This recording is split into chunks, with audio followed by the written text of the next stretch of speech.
యుద్ధంపై Hamas కీలక ప్రకటన చేసింది. యుద్ధం ముగిస్తామని హామీ ఇవ్వకపోతే తాము బందీలను ఎందుకు విడుదల చేస్తామని హమాస్ ప్రతినిధి తెలిపారు. 1967కు ముందున్న సరిహద్దులతో స్వతంత్ర పాలస్తీనా స్థాపనకు అంగీకరిస్తే తాము ఇజ్రాయెల్తో సంధికి సిద్ధంగా ఉన్నామన్నారు.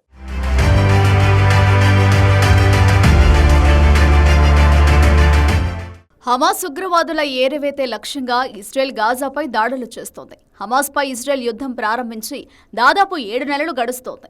గతేడాది అక్టోబర్ 7న ఇజ్రాయెల్లోని ఓ మ్యూజిక్ కన్సర్ట్పై దాడులు చేసిన హమాస్ ఉగ్రవాదులు ఇజ్రాయెల్ పౌరులను బందీలుగా తీసుకెళ్లారు. అంతేకాక ఉగ్రదాడిలో సుమారు 1200 మంది ప్రాణాలు కోల్పోయారు.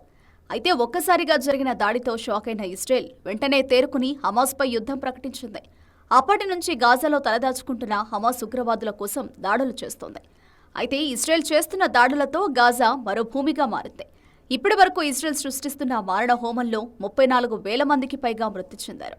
మరోవైపు గాజాలో పరిస్థితులు రోజురోజుకు దారుణంగా తయారవుతున్న నేపథ్యంలో ప్రపంచ దేశాలు యుద్ధాన్ని విరమించాలని కోరుతున్నా ఇజ్రాయెల్ మాత్రం వెనక్కి తగ్గడం లేదు. హమాస్ను అంతం చేసే వరకు యుద్ధాన్ని ఆపే ప్రసక్తే లేదని ఇజ్రాయెల్ తేల్చి చెబుతోంది. ఇజ్రాయెల్ పంతంతో గాజాలోని పాలస్తీనియులు బిక్కుబిక్కుమంటూ గడుపుతున్నారు. హమాస్పై ప్రతీకారం తీర్చుకునేందుకు ఇజ్రాయెల్ గాజాని పూర్తిగా నేలమట్టం చేసేందుకు వెనకాడడం లేదు. ఇప్పటికే గాజా సొరంగాల్లో తలదాచుకున్న హమాస్ మిలిటెంట్లను ఇజ్రాయెల్ మట్టుబెట్టింది. దాదాపు 500 కిలోమీటర్లు విస్తరించి ఉన్న హమాస్ సొరంగాలను చాలా వరకు ధ్వంసం చేశాయి. 13,000 మంది హమాస్ ఉగ్రవాదులను అంతం చేశామని ఇజ్రాయెల్ ప్రకటించింది. మరోవైపు ఇంకా దాదాపు 100కు పైగా ఇజ్రాయెల్ పౌరులు హమాస్ దగ్గర బందీలుగా ఉన్నారు.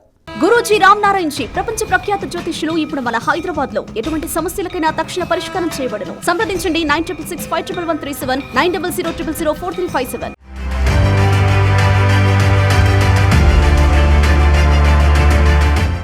ఇరు పక్షాల మధ్య దాడులు భీకరంగా జరుగుతుండటంతో ప్రపంచ దేశాలు శాంతి చర్చల కోసం ప్రయత్నిస్తున్నాయి. అయితే కాల్పుల విరమణ కోసం చేసిన చర్చలు ముందుకు కదలడం లేదు. హమాస్ బందీలను విడుదల చేయాలని, ఆ తర్వాతే తమ దాడులపై స్పందిస్తామంటూ నెతన్యాహు చెబుతున్నారు. అయితే తాజాగా ఈ యుద్ధంపై హమాస్ ఉన్నత స్థాయి రాజకీయ ప్రతినిధి ఖలీల్ అల్ హయ్యా కీలక ప్రతిపాదనలు చేశారు. 1967కు ముందు నాటి సరిహద్దులతో కూడిన స్వతంత్ర పాలస్తీనా స్థాపనకు అంగీకరిస్తే ఇజ్రాయెల్తో 5 ఏళ్లు అంతకంటే ఎక్కువ కాలం సంధికి సిద్ధంగా ఉన్నామన్నారు. అదేవిధంగా ఆయుధాలు వేడి గాజా, వెస్ట్ బ్యాంక్లో ఏకీకృత ప్రభుత్వ ఏర్పాటుకు పాలస్తీనా లిబరేషన్ ఆర్గనైజేషన్లో చేరాలనుకుంటున్నట్లు తెలిపారు. గత 7 నెలలుగా ఇజ్రాయెల్ భీకరంగా దాడులు చేస్తున్నా హమాస్ను నిర్మూలించడంలో విజయం సాధించలేదు. ఇప్పటి వరకు కేవలం 20% మాత్రమే దెబ్బతీయగలిగింది. ఈ నేపథ్యంలో యుద్ధం ముగుస్తుందని తమకు హామీ ఇవ్వకపోతే బందీలను ఎందుకు విడుదల చేస్తాం? ఒకవేళ హమాస్ను అంతం చేయకపోతే పరిష్కారం ఏంటి? కాబట్టి ఇరు పక్షాలు ఏకాభిప్రాయానికి వెళ్లడమే ఉత్తమమని అల్ హయ్యా వ్యాఖ్యానించారు. గాజాలో వినాశనానికి దారితీసినప్పటికీ అక్టోబర్ 7 నాటి దాడుల విషయంలో పశ్చాత్తాపం లేదని చెప్పారు. పాలస్తీనా సమస్యను మరోసారి ప్రపంచ దృష్టికి తీసుకెళ్లడంలో తాము విజయం సాధించామన్నారు. శాశ్వత కాల్పుల విరమణ, ఇజ్రాయెల్ బలగాల పూర్తిస్థాయి ఉపసంహరణ డిమాండ్ల నుంచి వెనక్కి వెళ్లే ప్రసక్తే లేదన్నారు. మరోవైపు ద్విదేశ పరిష్కారానికి ఇజ్రాయెల్ ప్రధాని నెతన్యాహు నిరాకరిస్తున్నారు.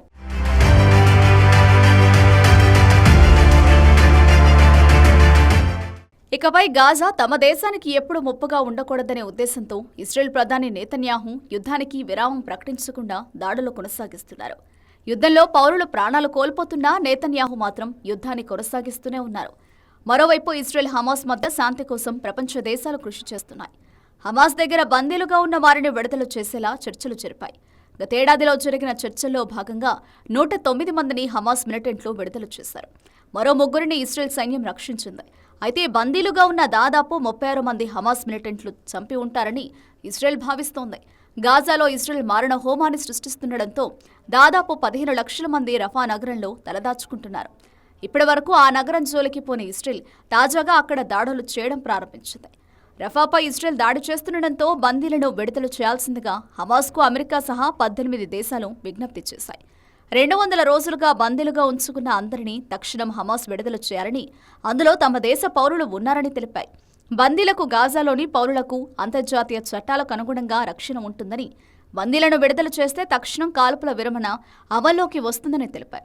గాజా ప్రాంతానికి అవసరమైన మానవతా సాయం పంపేందుకు వీలవుతుందని, బందీలను ఇంటికి తీసుకొచ్చేందుకు జరుగుతున్న చర్చలకు మేం పూర్తి స్థాయిలో మద్దతిస్తున్నామని 18 దేశాలు ఒక ప్రకటనలో తెలిపాయి.